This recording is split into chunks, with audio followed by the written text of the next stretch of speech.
Thank you for the golf clap. All right, good morning, everybody. Thanks for being here, considering it's raining like cats and dogs out there.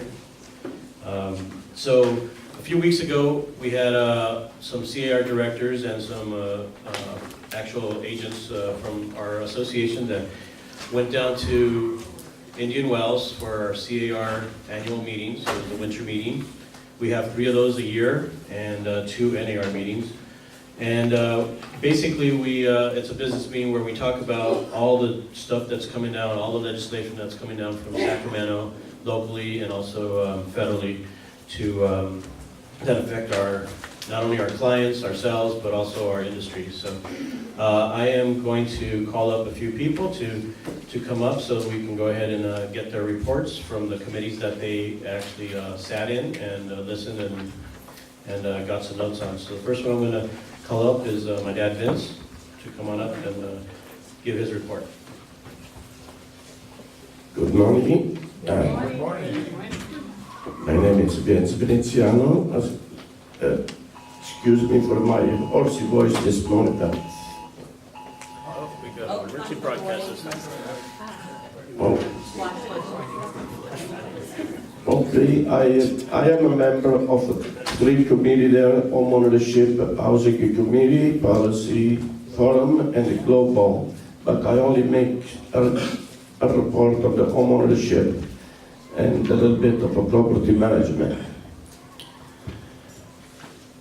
On the homeownership, C.A.R. sponsor SB 50 Wiener, the bill which to lower new construction density, so the builder can build more unit on the land and help for the ADU unit.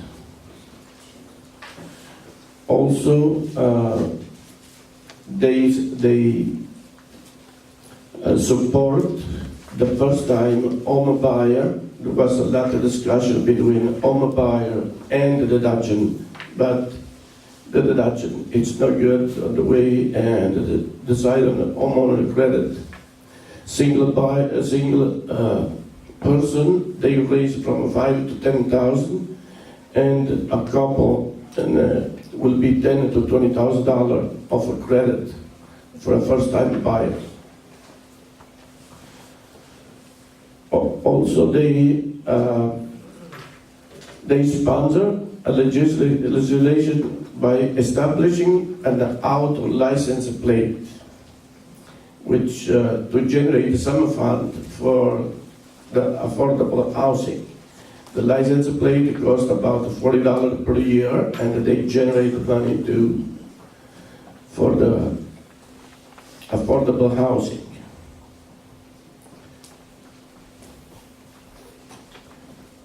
Also, they have been talking about homeownership split property tax, but somebody else will report this on the split tax. On the property management, they have been, as of September 1st, have been some change. The first change is how you serve a 3-day notice. Before, you could count Saturday as working days. Now must be a working days. The Saturday doesn't count anymore after September 1st. Also, they support to lift up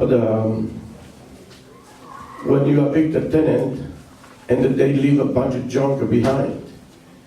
What will be the word? Before, right now, if you determine which the value is $750 or more, you have to itemize, auction off, you pay whatever they owe you, and whatever it's above, you have to give it to the tenant. And they increased that from $750 to $2,500. So as long as you are below $2,500, you can adjust the trash. Also, as of September 1st, 19, before you could refuse if a tenant will bring you a check from a third party, which help them to pay the rent. Before you could refuse that check. Now you cannot refuse that check no more. You must have to accept the check. But you can ask a little statement from the owner of the check, which paying the rent with that check will not, is not a current tenant of your property, and accepting the check will not create a tenancy, and you accept the check, but you cannot refuse a check.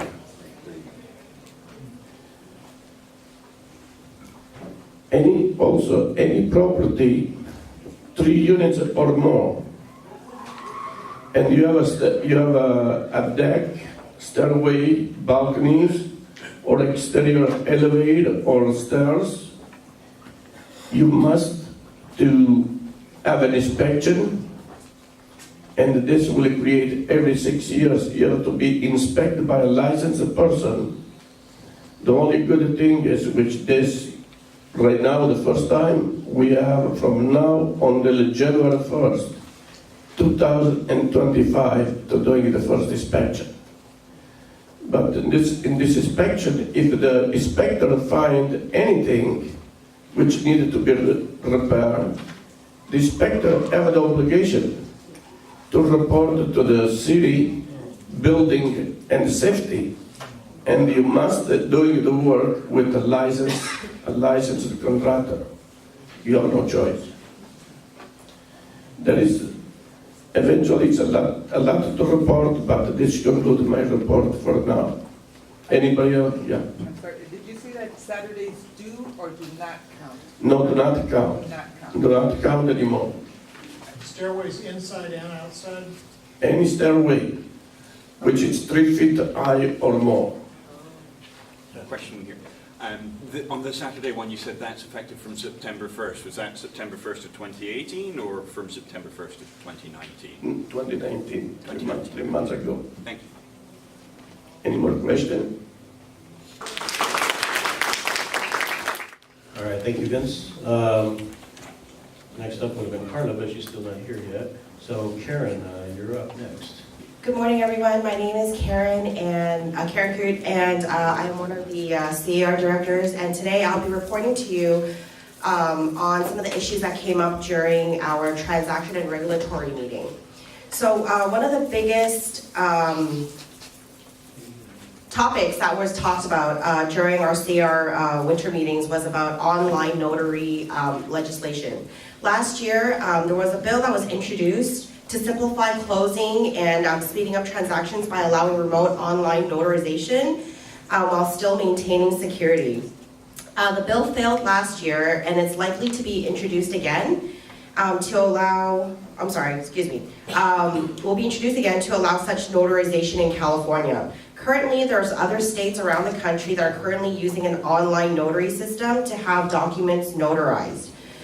There was a lot of discussion over this issue. Concerns were that it would increase fraud, individuals signing under duress, and lack of security.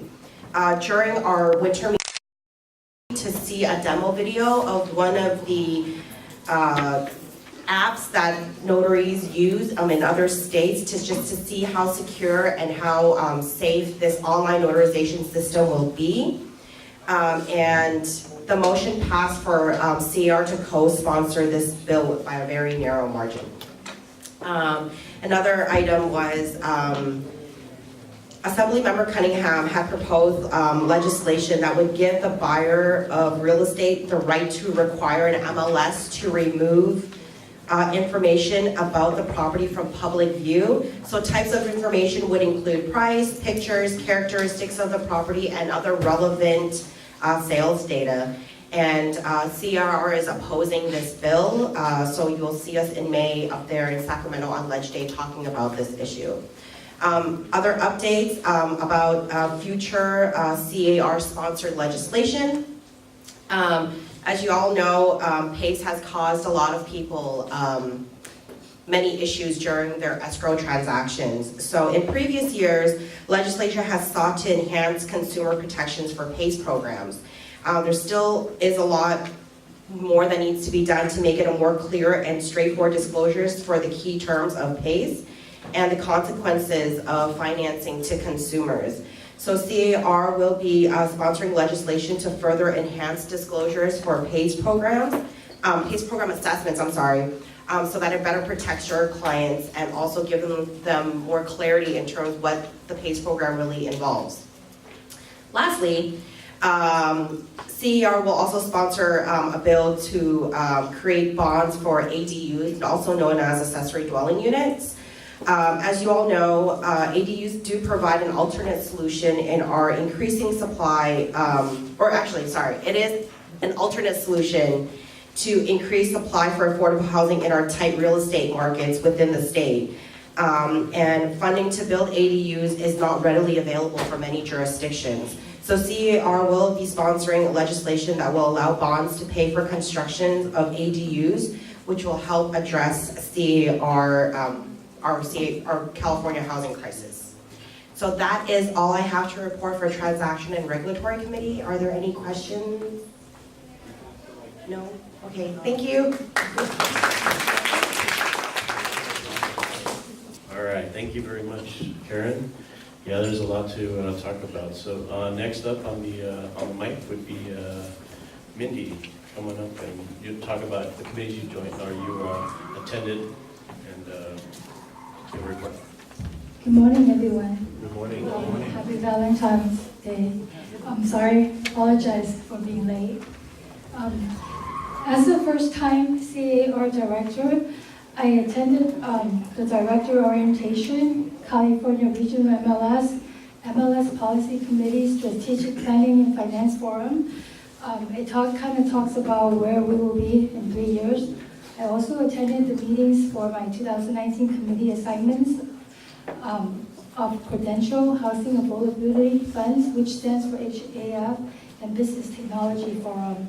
So on Prudentials, I basically kind of assist in registration, providing distributions of name badges, registration materials, business meeting programs, schedule booklets, last-minute bulletins, and changes to the program information, providing facility directions.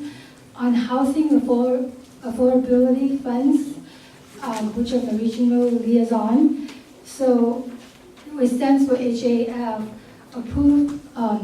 they approved a couple of items, funding for $50,000 for personal AOR programs that provides closing costs to veterans and workforce home buyers.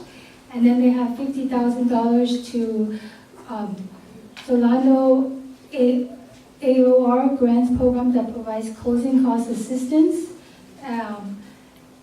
I also attended a bus tour, which provides housing,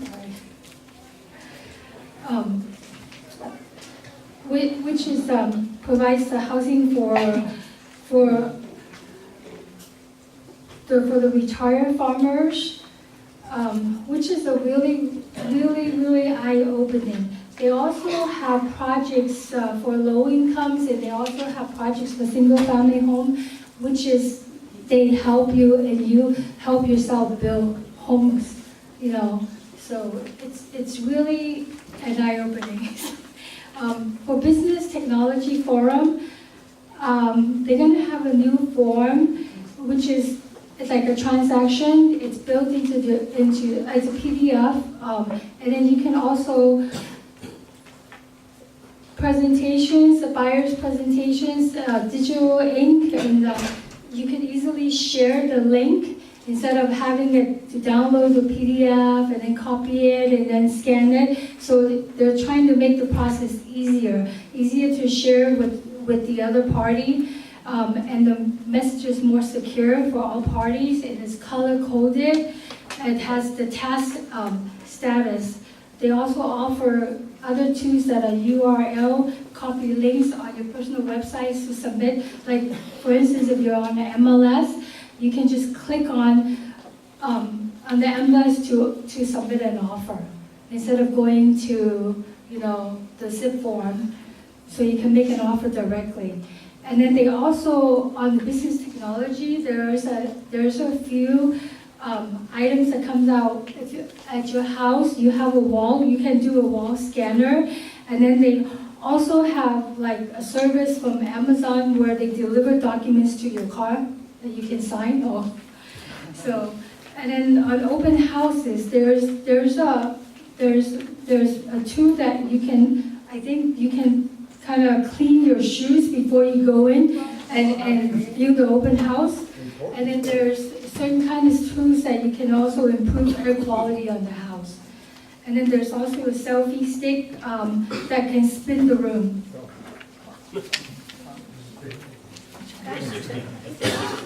Yeah, 360 degree.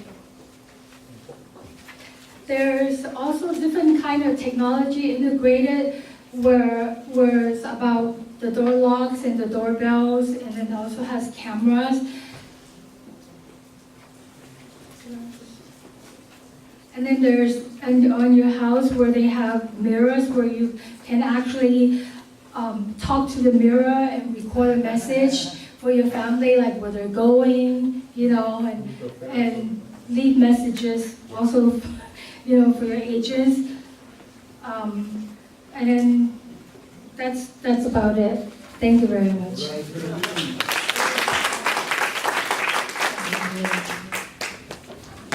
Thank you, Mindy. Yeah, they're redefining talking into the mirror now. You can actually record yourself talking in the mirror. That's funny. All right, next on the agenda, let's go ahead and I'll have Carla come up and talk about some of the committees that she sat in. Good morning to our loyal MLS attendees who came out in the rain. I attended the C.A.R. Meeting in Indian Wells. This is my first time going as well. And it was so enlightening. There's so much information. I mean, we had a book that had back-to-back meetings. So you had to pick, and it was hard because, you wanted to see one that was happening at the same time as the other. At any rate, I was assigned to the legislative committee as a member, and as the professional development forum as a regional representative. And I resonate with what Karen reported, because I learned that as well. The professional development forum, I believe, was changed from the education committee. So as opposed to calling it education committee, it has this brand new name. There was a woman that came and represented Woman Up. How many of you have heard that, Woman Up? Yeah, oh, okay. Miss Susie. And so it's really an organization to help women come together and share, network, build up the tools they need to run their own offices. 60% of, I should say, I'll rephrase it. The real estate community is made up of 60% of women. Only 16% of women run real estate offices, whether they're brokers or manage a real estate office. Woman Up wants to change that. They want to give the women the tools and the confidence and the skill set that they need to either run their own office or manage another brokerage. They did several polls across associations. I think there are 32 or 38, and they found that most attendees of classes prefer online. About 53% prefer online training as opposed to coming to the facility and learning, because they have the flexibility to, turn it on, turn it off, watch when they want to. And so C.A.R. is planning to offer more online training. The most popular training is legal, anything pertaining to the legality of the business. The second is technology. So how many of you would prefer more legal type training here? Okay. And how many more tech-oriented people do we have? Okay, a few. So the challenges that we face are ADU, ethics, legal topics, market changes, and social media. So those are probably some things that we'll focus on here. I mean, we're doing ethics now, and we're closer to where we need to be, 100% compliance, but I think we're several hundred away from that. I did attend several trainings, several meetings and forums, and one of them was the commercial investment forum. And so there are, of course, a lot of laws that are changing for landlords and tenants. One of the takeaways was that it's not good to use the C.A.R form for your for the lease. When you're assigning a lease to a tenant, it's not good to use the C.A.R form. And this is from C.A.R people, because it favors the tenants and not necessarily the landlord. So if you're the landlord, then of course you want, more favor. So you have to kind of modify that.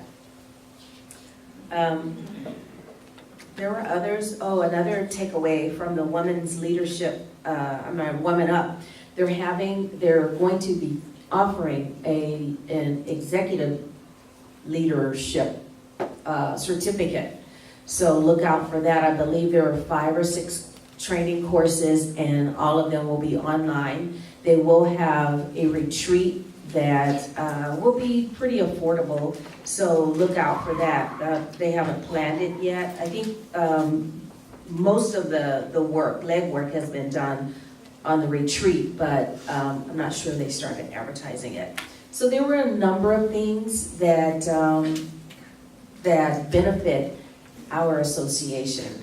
So in terms of education, we're going to incorporate a lot of what I took away from there, because we want to develop leaders in this industry. We don't want to just, I have this class and then do nothing with it, put it on the shelf.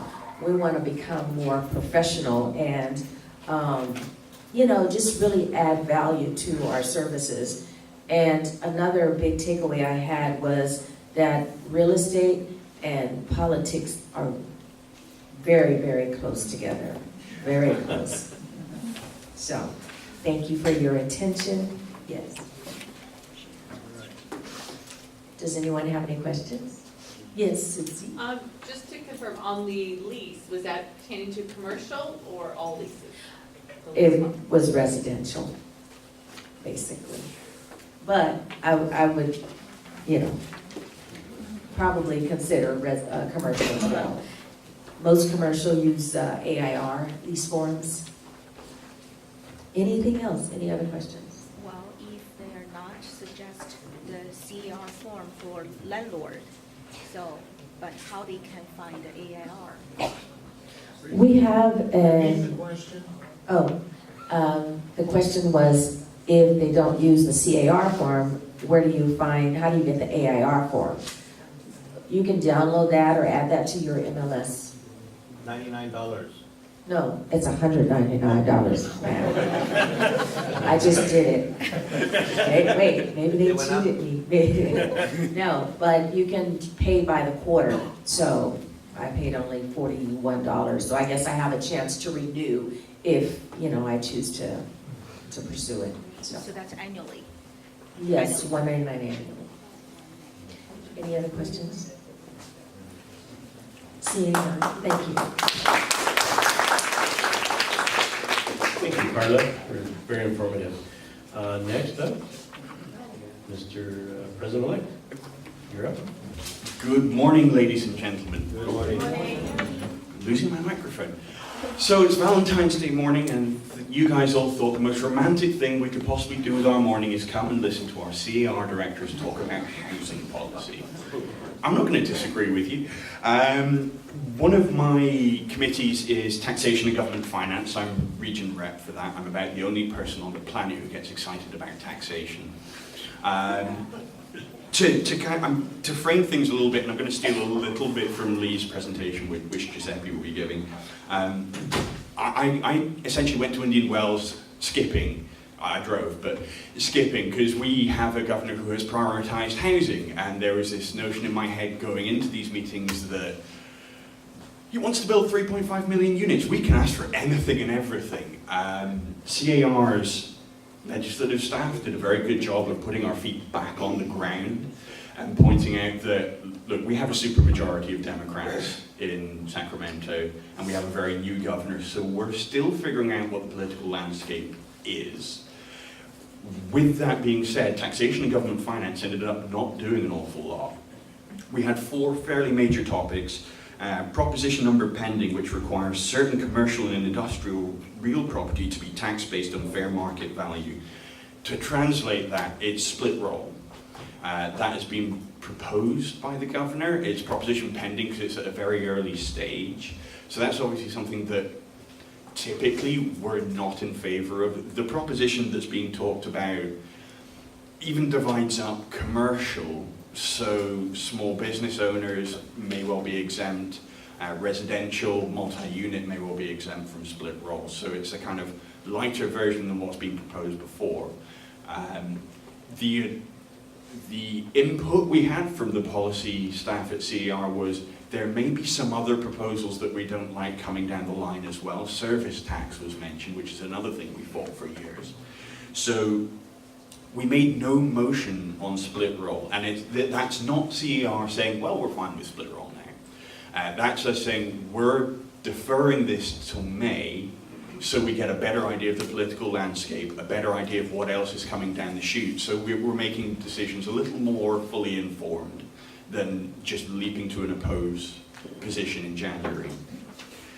The next item up was another attempt at enabling property tax basis portability, or Prop 5. You all remember listening to me go on and on and on about Prop 5 in the run-up to the election. It's obviously something that C.A.R. is considering bringing back as a ballot measure or potentially as a legislative option. C.A.R. has been doing some polling, but we don't have the full data from that polling yet. So again, a decision on what to do with that was deferred back to May as well. See, we did a lot and yet didn't achieve much. There was also a question on should C.A.R. sponsor legislation to establish home ownership savings accounts. This has been C.A.R. policy for a long time.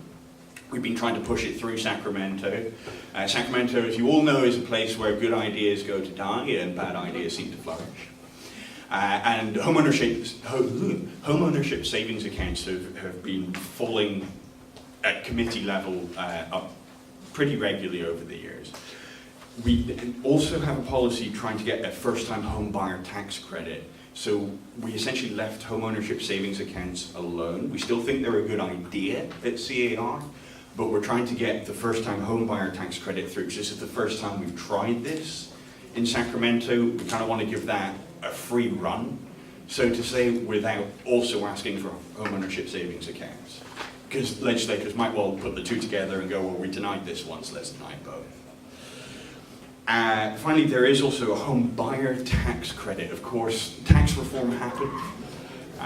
Mortgage interest deduction looked very much under threat. There's still a sense that at a federal level, mortgage interest deduction may have a limited lifespan. We certainly hope not. It's definitely a deduction that benefits California home buyers. But there have been suggestions that the mortgage interest deduction could be replaced with a tax credit. The Taxation and Government Finance Committee have put together a working group to investigate would that tax credit help or hurt California home buyers if it replaced the mortgage interest deduction? We also have to kind of assess whether the mortgage interest deduction is going to go away at some point. Would the tax credit be a soft landing? So there's a lot of thought going into that on the C.A.R. front as well. So there are no action items that came out of taxation and government finance, but a lot was discussed. I'm also a member of the Legislative Committee.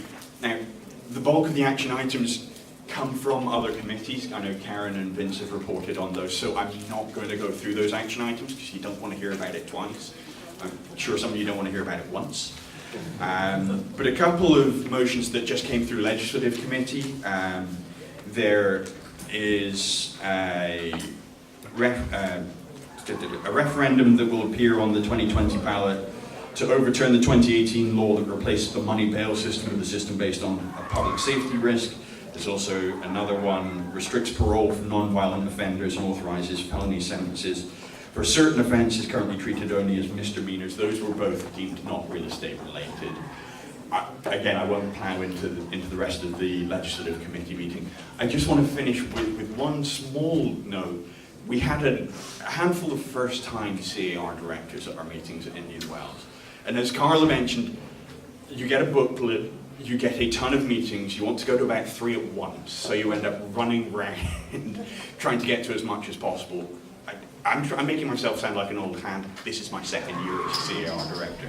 But our first-time directors did a phenomenal job of attending as much as they physically could. I saw them whizzing past me in corridors as I was running to meetings. They were unbelievably busy and they represented you really well. So I want to kind of tip my hat to the first-time directors and say, well done. And with that, that concludes my report. Ooh, thank you, Nick. All right.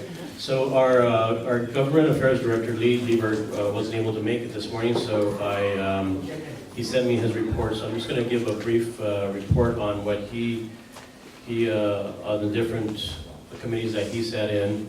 And I'm going to start off first with land use. The hottest issue on land use was the Coastal Commission. There's an actual group of about 9 member panels that are appointed by the governors, so they're not really elected by us, the public, but it's appointed by the governor, so they have no accountability to us. And the commission appears to have a lack of balance and is focused on global warming and how California's coast will soon be underwater. Their decision will strictly limit owners' rights to obtain permits to build or to make repairs on existing structures. So if you live, I don't know if any of you live off the coast, but this affects more of the coastal region, that they're prohibiting a lot of building going on and a lot of remodeling to your structures, and ultimately negatively impacting property values and trampling property owners' rights and affecting their ability to enjoy their property. Next was CEQA, which is acronym CEQA, which is California Environmental Quality Act. Originally of well-intentions, the CEQA laws have been increasingly abused by way of frivolous lawsuits that have stopped much needed and desirable development that would provide new housing, commerce, and jobs.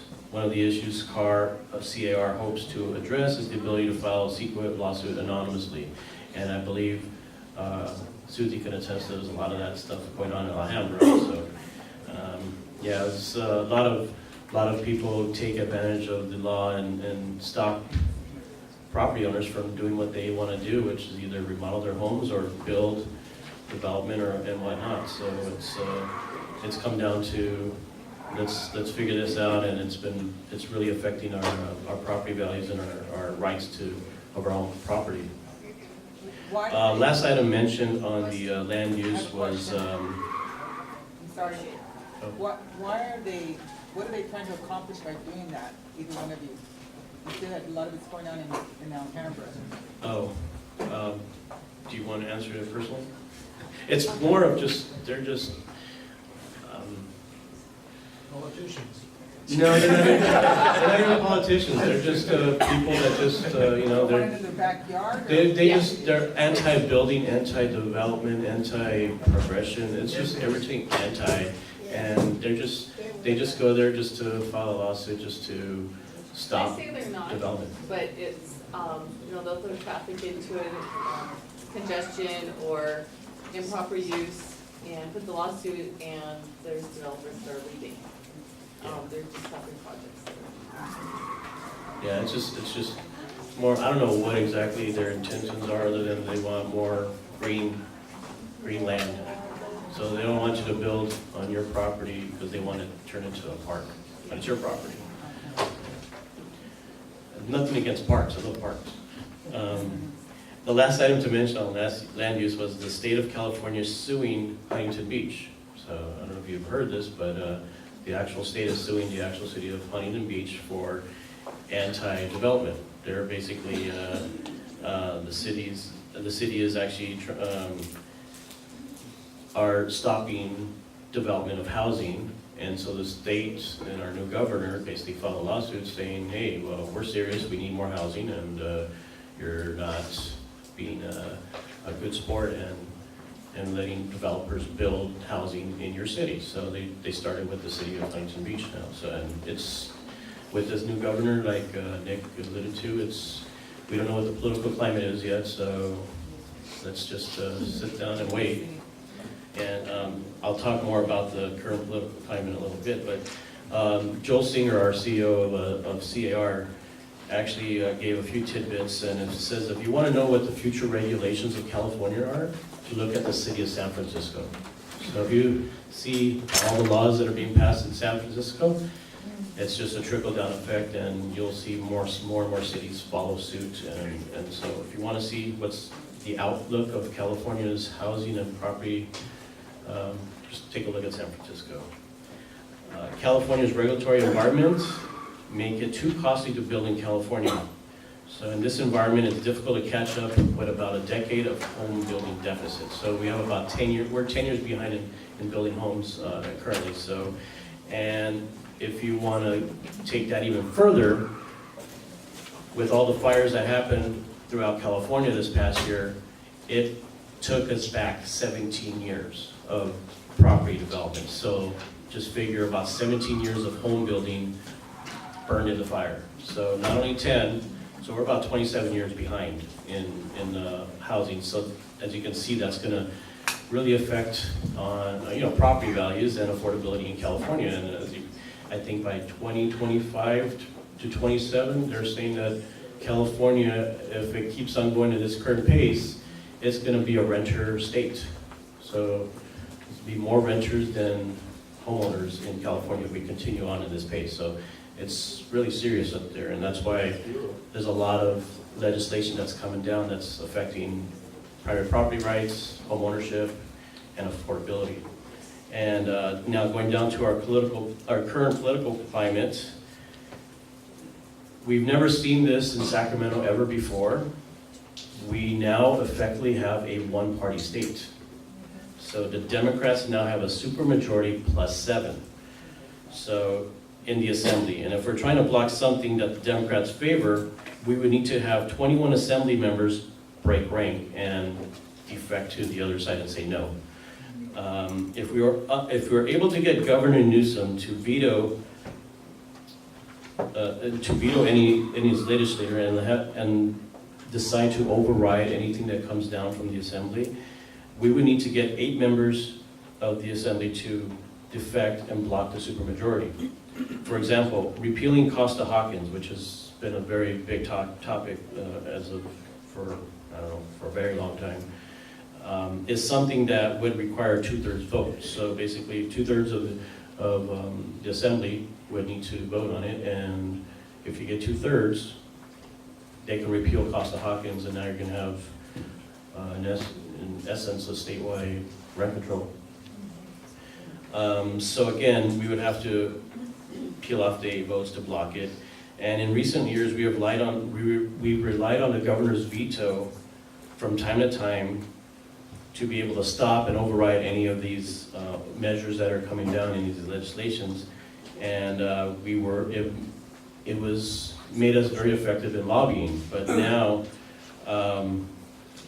with the whole shift in political party supermajority to the Democratic Party, our leverage has kind of diminished in a way. So now we really have to pay attention to what's going on from Sacramento down to see what effects is gonna take place in terms of higher taxes, property affordability, all that stuff. So it's really I don't want to be a doomer and gloomer, but it's really bad up there. So that brings me to the next one, which is Ledge Day. So Ledge Day is coming up in this May, and it's going to be May 1st.